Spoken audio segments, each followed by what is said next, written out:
Once upon a time, in the heart of a vast sun-kissed savannah lived a mighty lion named Leo. He was the king of the jungle, with a magnificent golden mane that shimmered in the sun and a roar so powerful it echoed through the trees. All the animals admired Leo. They respected his strength and his size, but this respect often came mixed with fear, And so, deep down, Leo, the king of all he surveyed, felt lonely. He hid the reverence of his subjects, but he yearned for something more: true friendship. One warm afternoon, as Leo was resting under the cool shade of a giant baobab tree, he noticed something tiny scampering through the tall grass. It was a little mouse, darting here and there, completely absorbed in its task of collecting crumbs from the ground. Theo blinked his big golden eyes and watched the little creature for a while, a curious thought entering his mind. He mused. I wonder what it would be like to have a friend like that. But the thought seemed silly to him almost as soon as it appeared. After all, what could a mighty lion like himself possibly do with a tiny mouse? He was strong and feared, a symbol of power. The mouse was small and delicate, a creature you could barely see. Surely they couldn't be friends. Yet, there was something about the mouse that captivated him. The mouse, completely unaware that the king of the jungle was watching, went about its business with incredible determination.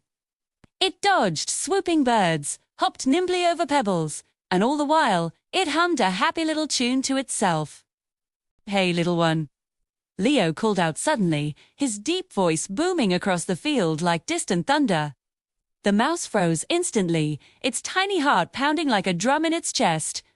It looked up and saw the massive lion staring down at it. Oh no! The mouse squeaked, trying desperately to hide behind a single blade of grass, but it was far, far too late. Leo chuckled softly, and the sound was not frightening, but rumbly and warm. Don't be afraid, he said gently. I won't hurt you. I was just wondering, would you like to be my friend? The mouse's eyes widened in disbelief. It had never been asked such a thing by a lion before. A friend?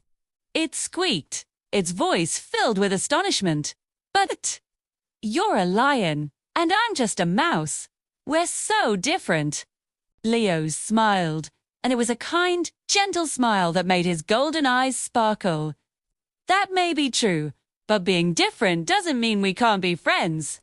You're brave and clever, and I could use someone like you around. Besides, you don't have to be big and strong to be a great friend. The mouse blinked in surprise. You really think so? I do, Leo said with a nod. I've been watching you. You seem to know how to make the most of everything around you. You might be small, but your heart is big, and that's what truly matters. The mouse thought for a moment, its little whiskers twitching. Then, a happy squeak escaped its lips. Well, all right then, I'd like to be your friend too. The mouse hopped forward and bravely offered Leo a small paw. The lion, with great care, gently touched it with the tip of his own massive paw. From that day on, Leo and the mouse were inseparable. Their friendship became a common sight in the jungle.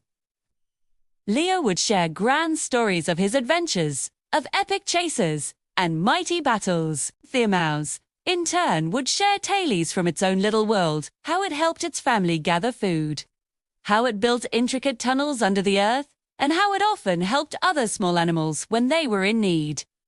They learned so much from each other. Then one day, while wandering through a dense part of the jungle, disaster struck. Leo stepped right into a trap set by hunters. A thick, coarse net snapped shut around his paw, pulling it tight. He tugged and pulled with all his might, but the more he struggled, the tighter the ropes became. He roared in frustration and pain, his powerful voice shaking the leaves on the trees. But his roars did not go unheard. The little mouse, who had been out gathering berries nearby, heard Leo's desperate cries. Its tiny heart began to race with fear, not for itself, but for its friend. Leo! It squeaked, rushing as fast as its little legs could carry it to where the lion was trapped.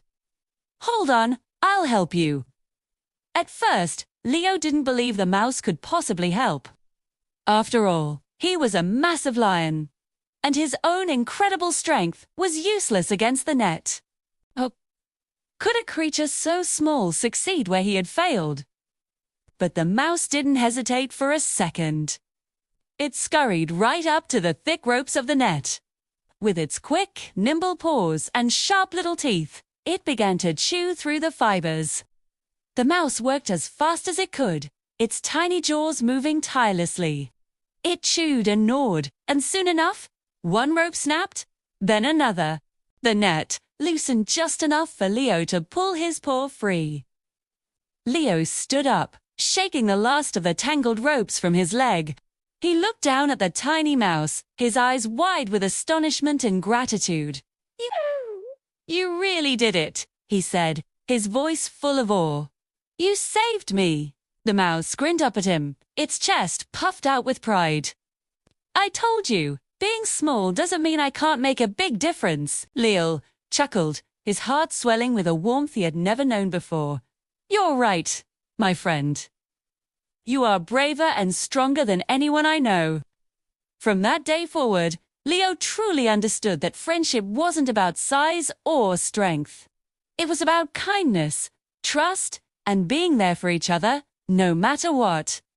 He and the mouse spent many more happy days together, sharing stories, exploring the jungle, and helping the other animals whenever they could.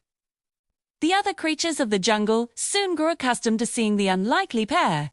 They began to understand that true friendship can come in all shapes and sizes. Some were still amazed by the extraordinary bond between the mighty lion and the tiny mouse, but Leo and his friend didn't mind. They knew they were the best of friends, and that was all that mattered. And so, Leo the lion and his tiny friend the mouse lived happily ever after, proving to everyone that the greatest friendships can blossom in the most unexpected of places, between the most different of hearts.